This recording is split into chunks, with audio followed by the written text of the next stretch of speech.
La transition malienne, c'est le sujet de cette vidéo. J'ai beaucoup hésité à la faire, mais je me suis dit qu'il fallait que je me prononce sur la situation du pays.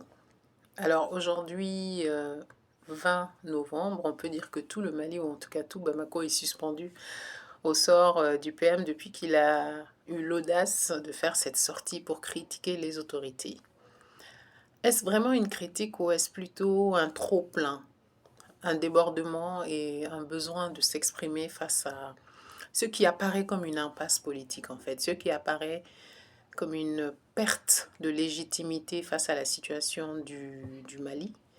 Aujourd'hui, Choguel Kokala Maïga se trouve dans une sorte de point de non-retour, dans un rapport bloqué entre lui et les autorités pour lesquelles il travaille. Alors il a jugé bon de s'exprimer face à ses militants.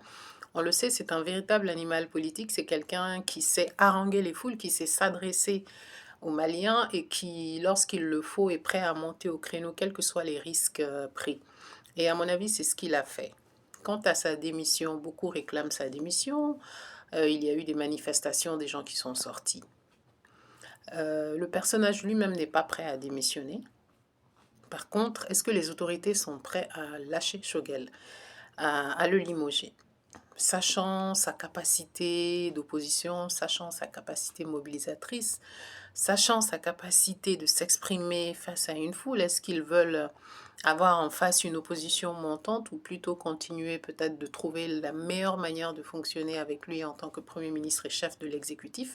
L'exécutif qui, on le sait, conduit la politique du gouvernement. Or, depuis quelque temps, beaucoup ont constaté que le PM n'avait aucune marge de manœuvre dans son fauteuil, ce qui certainement l'a poussé à faire cette sortie. En tous les cas, nous serons très vite édifiés.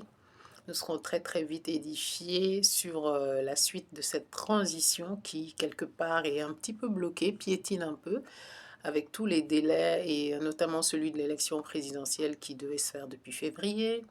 Le Mali a quelque part besoin d'un nouveau souffle, le pays a besoin d'une nouvelle lancée. Alors, est-ce qu'il faut un nouveau Premier ministre? Est-ce qu'il faut garder Choguel Kokala Maïga?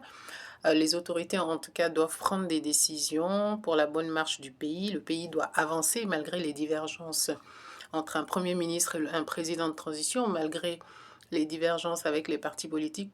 La seule chose qui compte, c'est réellement que le Mali avance. Et on sait très bien que dans l'action gouvernementale, parfois, il faut un nouveau souffle, il faut un nouveau départ. Et cela passe aussi par un changement de Premier ministre. Wait and see.